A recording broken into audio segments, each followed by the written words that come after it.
Hello viewers, আসসালামু আলাইকুম। আশা করি ভালো আছেন। আমিও আপনাদের দোয়া আল্লাহর রহমতে ভালো আছি। আজ আমি যে বিষয়টা নিয়ে কথা বলবো সেটা হচ্ছে আদালতের সমন বিষয়।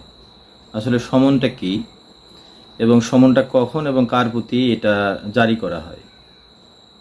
সমন হচ্ছে আদালতের একটা নোটিশ। কোনো মামলা রেডি হওয়ার পরে বা মামলা যখন কেউ মামলা ফাইলিং করে, মামলা ফাইল করার পরে মামলাটা প্রথমে যদি মামলাটা বেলেবল সেকশনে হয় তখন সেটা মামলার সরাসরি আমলে না নিয়ে মামলাটা তদন্তে দেওয়া হয়। তদন্ত রিপোর্ট আসার পরে তারপরে যদি রিপোর্টটা সত্য আসে তাহলে আসামির প্রতি সমন ইস্যু করা হয়। সমনটা আসলে দুই প্রকার, বাদী এবং আসামি উভয় পক্ষে ইস্যু করা হয়। যদি বাদী কখনো, বিশেষ করে জিআর মামলার ক্ষেত্রে, যদি চার্জশিটের উপর নারাজি দাখিল করা প্রয়োজন হয় বা চার্জশিটটা সে বাদীর মনোপুত হয়েছে কিনা সেটা জানার জন্য আদালত বাদীকে কল করে থাকে। তখন বাদী এসে তার চার্জশিটে যদি দেখা যায় যে সব কিছু ঠিকঠাক রয়েছে তখন বলে যে না, আমার চার্জশিটের উপর কোনো আপত্তি নেই। আর যদি দেখা যায় যে না, বাদী চার্জশিটের উপর সংক্ষুব্ধ হয়েছে বা তার মেইন অভিযোগটি বাদ পড়েছে বা অভিযোগের কিছু অংশ বাদ পড়েছে, তখন বাদী চার্জশিটের উপর নারাজি দাখিল করে।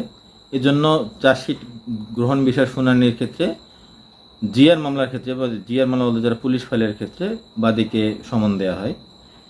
এবং সিআর ফাইলিংয়ের ক্ষেত্রে যদি মামলাটা তদন্ত রিপোর্ট গৃহীত হয়ে মামলাটা সিআর রেজিস্ট্রারে নোটেড হয় তখন মামলাটাকে আসামির প্রতি সমন দেওয়া হয়।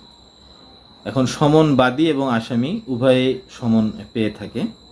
সমন হচ্ছে আদালত কর্তৃক একটি কল অফ লেটার, মানে তাকে ডেকে নেওয়া হচ্ছে আদালতের মধ্যে, সে তার বিরুদ্ধে এই অভিযোগ রয়েছে বা এই কারণে আদালতে এসে তাকে জবাব দাখিল করতে হবে। আসামির প্রতি সমন ইস্যু করলে আসামি আদালতে ওই তারিখে এসে তখন উকিলের মাধ্যমে সে তার জামিনের আবেদন দেয়, দিয়ে জামিন চায়।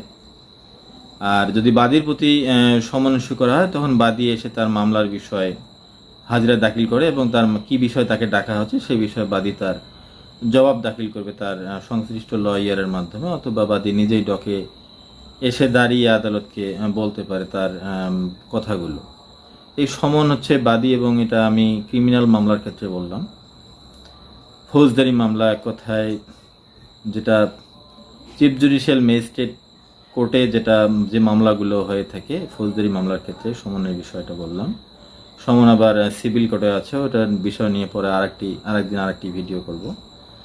তো এই হলো সমনের বিষয়। বাদী এবং আসামির যে সমন দেওয়া হয়, সমন কি জন্য দেওয়া হয় সে বিষয়ে মোটামুটি একটা ধারণা দেওয়ার চেষ্টা করেছি। দেখা হবে পরবর্তী কোনো ভিডিও নিয়ে সমন বিষয়, সমন কার প্রতি দেওয়া হয় এবং সমন কোন ধারায় সমন ইস্যু করা হয় এবং কোন ধারায় ওয়ারেন্ট ইস্যু করা হয় এ বিষয়ে পরবর্তী আরেকটি ভিডিও বানাবো, তখন সে বিষয়ে বিস্তারিত আলোচনা করব।